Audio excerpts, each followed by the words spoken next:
Nshuti mwene data ndakuramukije mw'izina rya Yesu. Uyu muri kumwe ni Hilaire Nininahazwe. Ndanezerewe no kubana nawe muri kano kanya. Ni jewe mpora ndabashikiriza ca kiganiro citwa shingira intahe Imana, kandi nandika ku rubuga rwa interinete rwitwa Parole de paix et de réconciliation, ariryo jambo ry'amahoro no gusubiza hamwe mu Kirundi. Nezerewe muri aka kanya kubashikiriza amajambo twaganiriye na bene data canke twize na bene data, abakunzi bacu baherutse kuza kuba muri kino gihugu.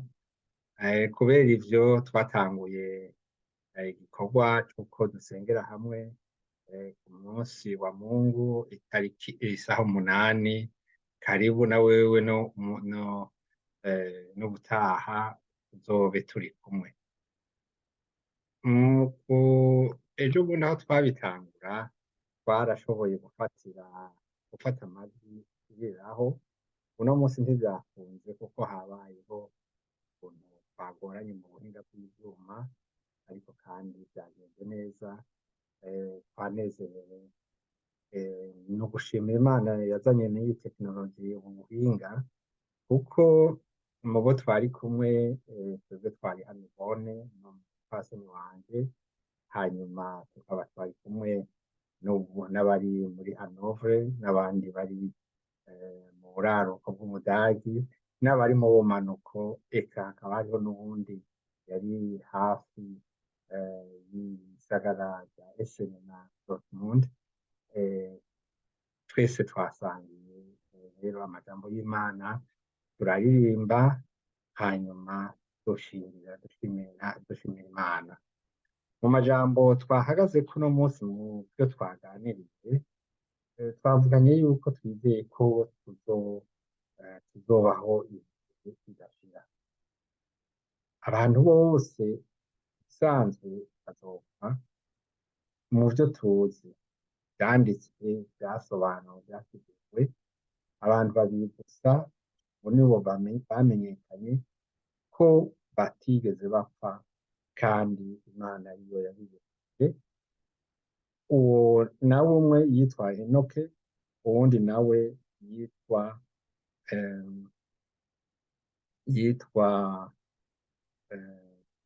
Eliya. Imbere yuko rero dutangura ikiganiro, reka dusenge. Mana uhoraho, turagushimiye kuri kano kanya duhaye kugira ngo tubane hano kuri runo rubuga, maze tuganire ibyawe. Aba ari wowe utuyobora, turabigusavye.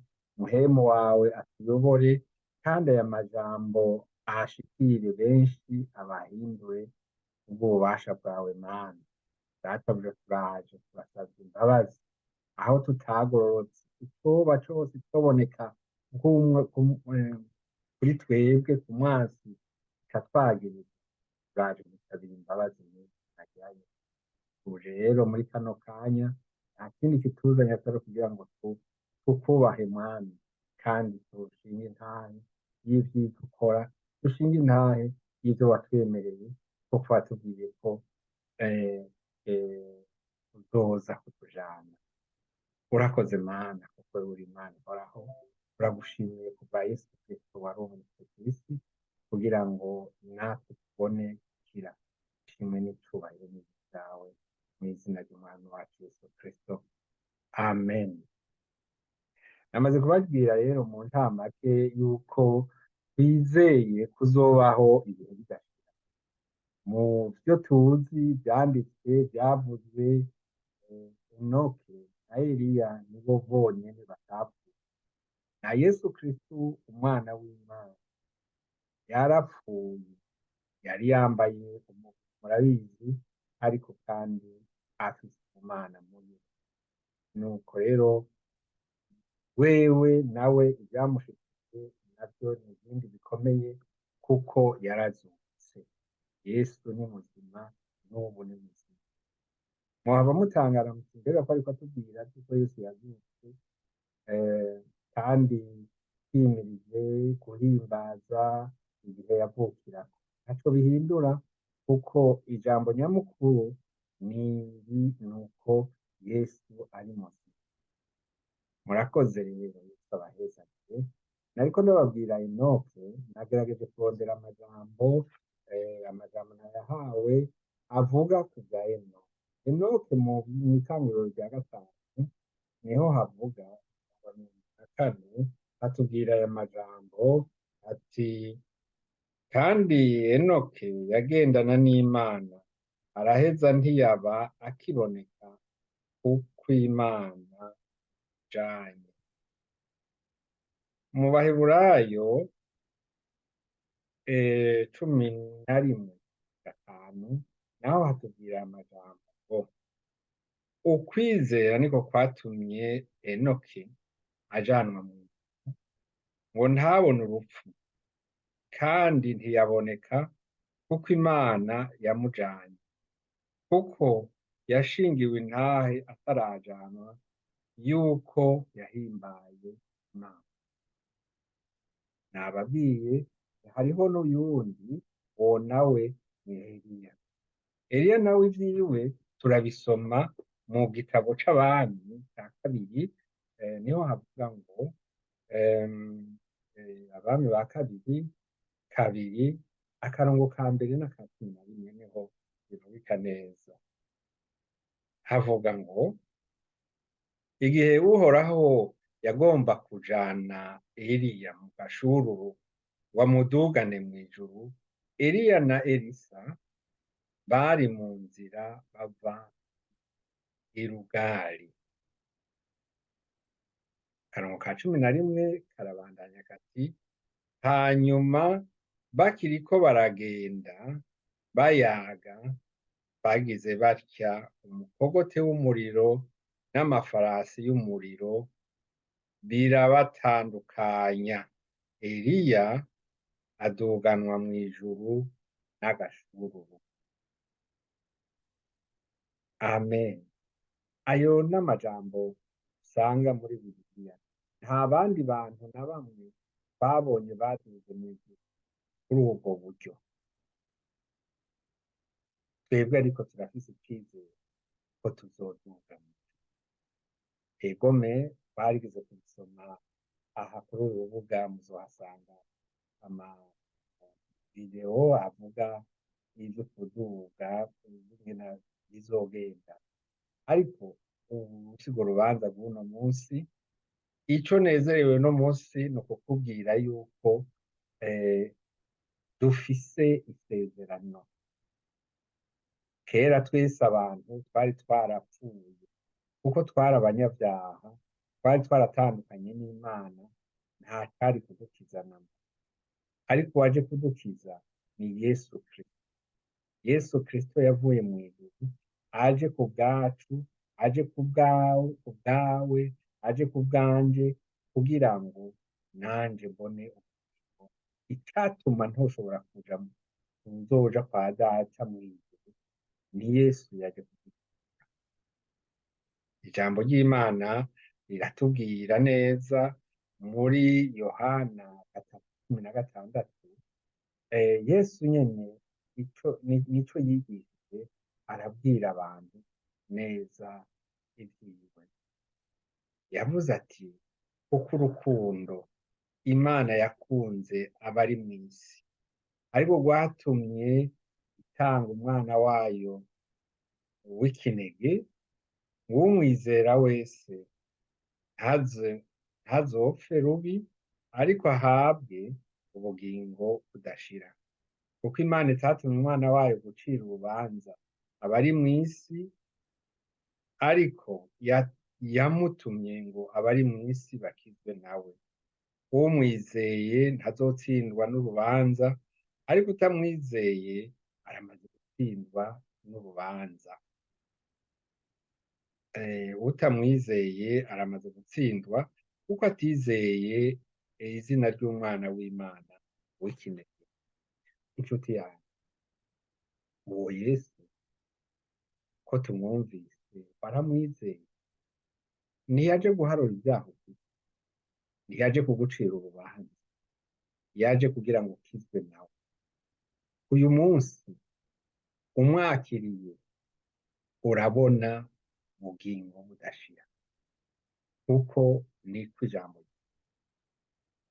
umaze kuba uwa Yesu rero, ivyo Yesu yemereye abakunzi biwe baganiriye, nawe uzobibona ko uruhara ni rwawe.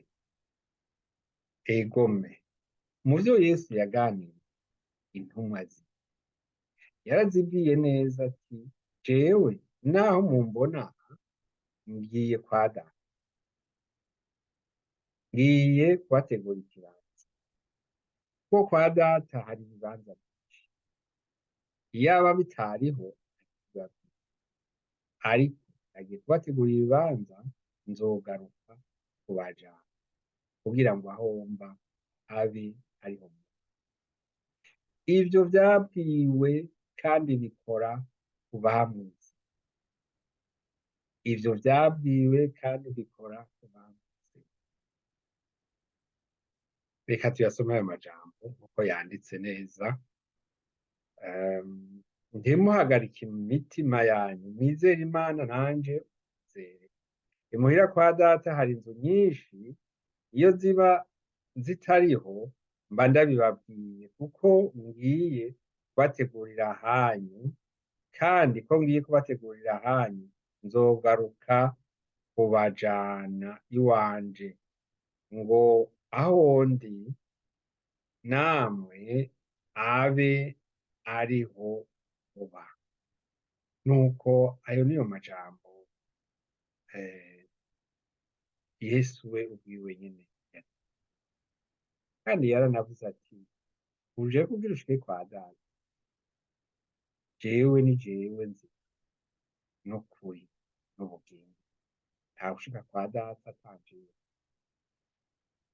Ni vyiza rero kwakira Yesu n'umukiza wawe, ni nayo nzira yonyene nk'uko bivugwa mu gitabo c'ivyakozwe n'intumwa, ngo nta yindi nzira, nta rindi zina ryatanzwe munsi y'ijuru abantu bashobora gukizwa atari iryo rya Yesu. Hariho Yesu niwe nzira n'ukuri. Abavuga ngo hariho izindi nzira bakavyorosha, sivyo. Ijambo ry'Imana ntiribivuga, kandi natwe aha turiko tuvuga ijambo ry'Imana, turiko tuvuga ivyo gukiza wewe. Ego, nta nkeka iriho rero yuko naho twova mu mubiri hazoba hariho ubundi buzima, hariho ubundi buzima twateguriwe kandi tuzojamwo kubamwo. Ubwo buzima bw'abapfuye ni ukuvuga ko abapfuye bazozuka. Kuba dukurikiye umukumbure mu biganiro vyaheze, ngira ngo baratahuye yuko abapfuye baba abanyabyaha, baba abanyabyaha canke abatakiye Yesu nk'umwami n'umukiza wabo, baba abamwakiriye bakagira kugororoka, bose bazozuka nk'uko intumwa Daniyeli canke umuhanuzi Daniyeli yari yabivuze imyaka amajana n'amajana, ngira nk'amajana 5 canke n'ayinga imbere yuko Yesu aza mw'isi ubwiwe kugira ngo atwibure. Yavuze ati mu gitabo yanditse canke camwitiriwe cumi na kabiri, igice ca 12 ka kabiri n'aka gatatu, ndababwira igituma dusoma aka gatatu k'umunsi, kuko nico gitumye twicara no ngaha kugira ngo tuganire. Yavuze ati kandi benshi, n'ivyo yari yahishuriwe vy'ukuri, nta muntu yokwibwira. Ati kandi benshi mu bazoba basinziriye mw'ivu hasi bazokwikangura, bamwe bikangurire ubugingo budashira, abandi bikangurire ubumaramare n'ibitekerezo bitazoshira, kandi abagize ubwenge bazokayangana nk'ugukayangana ko mw'itazanure ry'ivu, n'abashikanye benshi ku munsi bazokwaka nk'inyenyeri ibihe bitazoshira ngo bose abasinziye mu ivu. Umva twebwe natwe tuzobahamvya. Hariho amajambo tumaze gusoma, twayasomye kenshi ngira ngo twama twayavuze, si bwa mbere tuyavuze, n'ubu dushobora kuyasubiramwo. Hari amajambo atubwira muri Bibiliya, ni mu gice c'Amakorinto, Amakorinto, igitabo ca mbere ca Korinto, ibaruwa rya mbere ryanditswe muri Korinto 15, 51. 51, reka dusome kuri 51 tugeze no kuri 50, kuba twaronse amajambo dukeneye. Ariko bavuganye ico mvuga, ni Paulo yandikira muri Korinto, ababwira ati ico mvuga iki, yuko ab'inyama n'amaraso badashobora kuragwa ubwami bw'Imana, kandi ibibora bikaragwa ibitabora. Ehe, ndababarira akabanga, ntituzosinzira twese, ariko twese tuzohindurwa mu kanya gato, mu kanya nk'ako gukubita ingohe, aho inzumbeti y'iherezo izovugira, kuko inzumbeti izovuga, abapfuye bakazurwa batagishobora kubora, natwe tuzohindurwa, kuko uwo mubiri ubora ukwiye kuzokwambara ukutabora, kandi uwo mubiri upfa ukwiye kuzokwambara ukudapfa. Ariko ubora niwamara kwambara ukutabora, n'uwupfa niwamara kwambara ukudapfa, niyo hazoshika rya jambo ryanditswe ngo urupfu rumizwe n'inzu. Yesu azomera, yaramize, intsinzi ya Yesu yaramize, Yesu yaranejeje, kandi yatwemereye ko natwe azotwitana.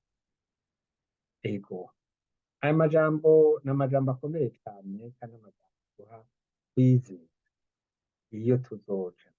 Aha turi hano ku isi turi ingenzi, ntiturashika, ariko tuzohashika. Uyu mwanya kuko ntawuzi iminsi amara, urabona inzoya zivuka zigapfa, canke zivuka zapfuye, urabona abapfa bamaze imyaka 2, abapfa bamaze imyaka 20, 30, eka n'ibikurikira yose nk'uko mubizi. Ibigira novuga nti nta kintu gituma umuntu avuga ngo uyu niwe azopfa kare, cyangwa uyu niwe azoteba gupfa, uyu niwe azoramba. Oya, egome hariho inyifato zimwe zituma abantu ubuzima bwabo buba bugufi, ariko ivyo sivyo ndiko ndavuga. Ndiko ndavuga ku bisanzwe, turamaze kumenyera ibyo twakuze tubona, abantu bapfa, abandi bavuka, ariko bose bapfa atawugaruka. Ariko hazogera igihe byose bihagarara. Ego, none rero mu majambo nari nifuje ko dusangira cyane kuri uno munsi, kubera ko twahuye kandi tuganira kugira ngo twubakane, kugira ngo urugendo rube rwiza, turugendemwo neza, kugira tuzoshike imbere y'Umwami tuzi atakitubuza kwinjira aho datari. Ego, none rero igisomwa turagisoma muri Korinto 15, niho hatubwira amajambo, kuko twavuze yuko twizeye ko tuzobaho imbere. Ubwa mbere tuza kuvuga ibyo kuzuka kwa Yesu, hanyuma natwe tuzozuka kwacu. Nasomye Korinto cumi na gatanu, Korinto ya mbere cumi na gatanu kuva ku karongo ka mbere gushika kuri ndwi, hama turatandukira cumi na kabiri gushika kuri mirongo ibiri.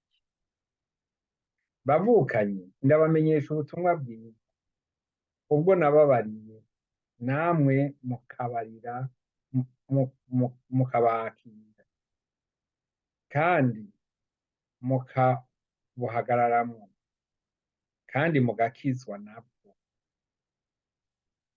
asangwa mukibufashe nk'uko nabo babwiye, kiretse mwoba mwizereye gusa.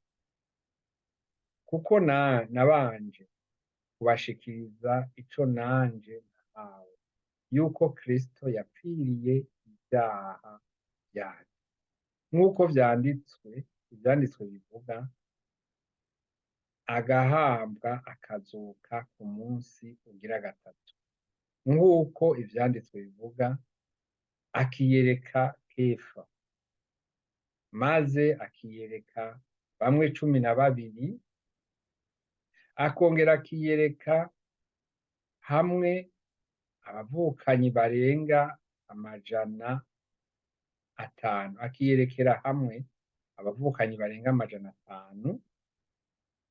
Muri abo benshi baracariho n'ubu, ariko bamwe barasinziriye. Maze yiyereka Yakobo, hanyuma yiyereka intumwa zose.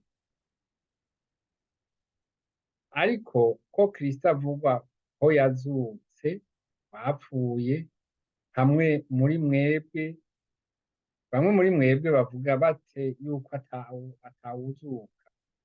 Asangwa atawuzuka na Kristo ntarakazuka. Kandi asangwa Kristo atazutse, ivyo twigisha n'ivy'ubusa, no kwizera kwanyu nuko Kristo uwo itazuye, namba bapfuye batazuka. Asangwa bapfuye batazuka na Kristo ntarakazuka. Ariko asangwa Kristo atazutse, kwizera kwanyu nuko ubusa, muracari mu vyaha vyanyu. Kandi asangwa bimeze gutyo, abandi bantu bose turusha abandi bantu bose kuba abagowe. Ariko noneho yarazutse mu bapfuye, niwe yashurije abasinziriye. Kuko gupfa niko muri Kristo bose bazohindurwa bazima. Nk'uko Adamu nk'uko murantunga,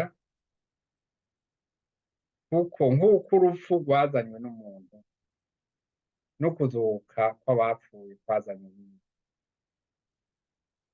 Nk'uko Adamu yandukije bose gupfa, niko muri Kristo bose bazohindurwa bazima. Aha hariho ibintu turiko turaganira, ivyo turiko turavuga ni ibiriko biraba ubuzima tuzobaho tutakiri mu mubiri, igihe tuzoba twapfuye. Hanyuma ariko nibwo mukwiye kwitwararika, nk'uko twabivuze ejo bundi tuvuga ngo twitwararike ivy'ubwami bw'ijuru no kugororoka. Ariko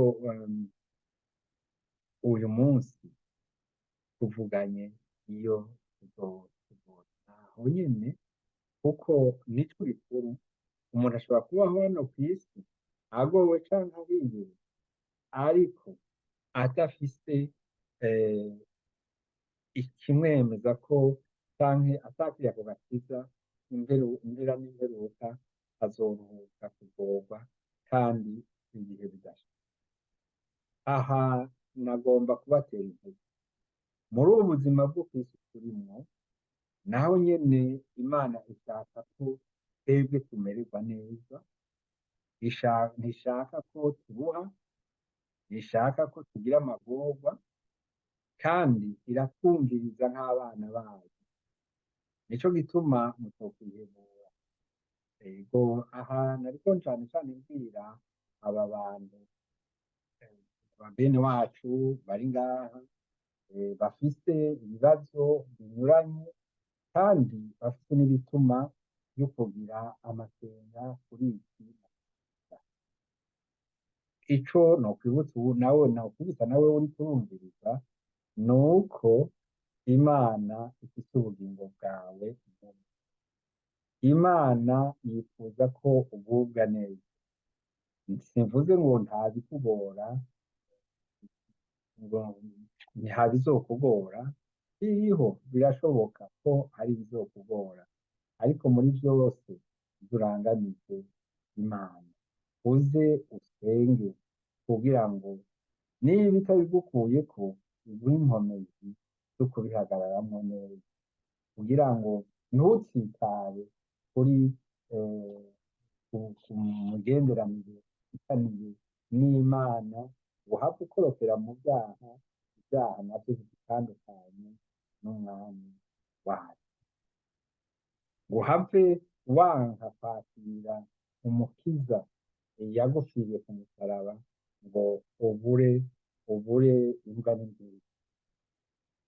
Ehe, hari amajambo twasomye ejo bundi kandi n'ubu turasubira kuyabwira uwo ari we wese ariko aratwumviriza hano, naya ngo ntimugire icyo mwigariye, ariko muri byose ivyo mugomba bimenyesha Imana mu gusenga no mu kwinginga bifatanije no gusenga.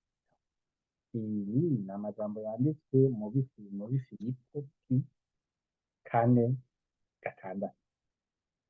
Niyo mpanuro Pawulo yahaye intumwa ziwe, kandi n'ubu nanje niyo mpanuro noguha bene wacu twariko turaganira. Bashyize ibibazo, ariko muri byose twasanze ntawo bivugira ngaha, ariko byose nta bidashobokera Imana. Umuntu aza bamubwiye inkuru nyinshi, ariko umuntu ashyize ngaha akabasa izo nkuru zimwe zimwe si, kandi wewe nturi naka.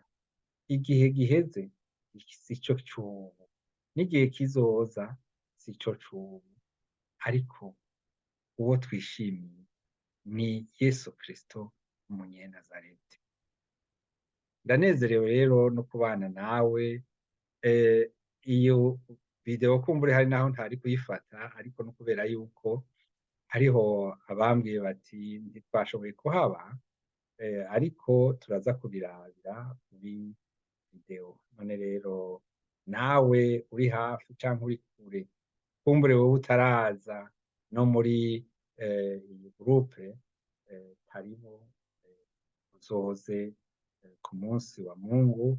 Ego uwo azoba ari umunsi navuga ufise amaprograme rimwe na rimwe asanga adahuye nuko bisanzwe bigenda. Tuzobibamenyesha hanyene kuri uru rubuga umwanya tuzohurirako.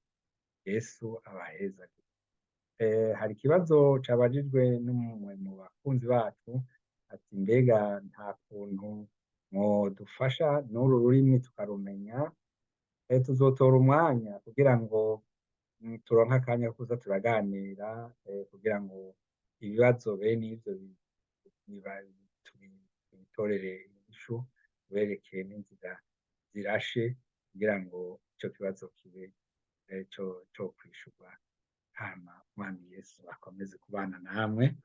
None rero nkabashimiye wewe waravye, kumbure ntuba no muri kino gihugu, ariko Yesu aguhezagire. Turafise ibituma vyo gusaba amasengesho kuri uru rubuga, turafise ibituma vyo gusabira bene wacu bari hano, kugira ngo Imana ibabe hafi. Imbeho ni nyinshi, ariko kandi ntawugwaye, bose ni abo twashoboye kuganira bazima, navyo no kubishimira Imana. Nuko rero Umwami Yesu abahezagire. Wewe wakurikiranye kino kiganiro, kumbure uba ngaha canke uba kure, nakubwiye karibu ubutaha isaha 8 zo mu Budagi, ni ukuvuga isaha 9 zo mu Burundi muri kino gihe. Hanyuma tuzoteramana, hanyuma Yesu aguhezagire. Reka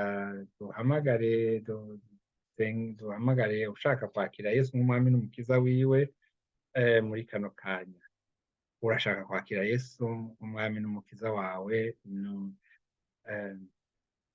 Subiremo hamwe nanje amajambo tugira tuvugane, hanyuma duce dusenga, nuko umwami Yesu abahezagiye. Kugira kandi mwami Yesu, ndaje imbere yawe, ndihanye ibyaha byanje, nemeye kuri umwami n'umukiza wanje, nemeye kugukurikira, nemeye kwitandukanya na Satani n'ibikorwa vyiwe vyose.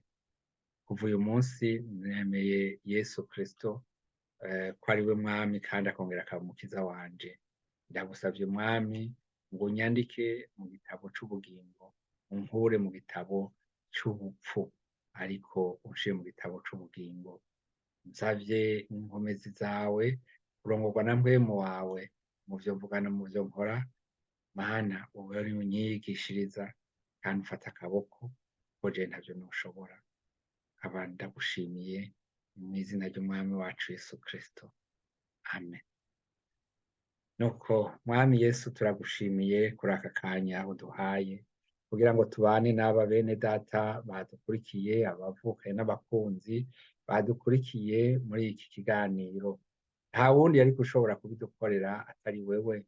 Nsavye rero ngo umwe wese ahari ashikirwe n'aya majambo twumvise, ngo hariho abazokayangana kubera bashikanye benshi ku gakiza. Mwami, turavyifuza kandi turabisaba. Mana, n'aba bose bariko barakurikirana, bamwe kumbure bikengera bakavuga ngo ntiharagera ko dushikiriza ubutumwa, mushikirize ubutumwa. Turasavye Mana ngo bahe inkomezi, bahe mpwemu wawe kugira ngo bashobore gushikiriza nabo ubutumwa, kugira ngo muri ibi bihe databuja vyegereje bwo kugaruka k'umwami wacu Yesu Kristo, ngo nabo habe abo bafasha kugira ngo barokoke. Ni mw'izina ry'umwami wacu Yesu Kristo tubisavye twizeye, amen. Nshuti yanje, inimero yacu nibaza ko umaze kuyimenya. Niba utayibuka, ni akamenyetso ko guteranya 4 9 15 indwi 4 ubusa ubusa 8 8 26. Ushobora no kutwandikira aha hepfo, turaza gushiraho inomero zacu kugira ngo bize bikorohere, canke email yacu. Yesu abahezagire. Mwari kumwe na Hilaire Nininahazwe mwene so. Nuko muhezagirwe naho ubutaha.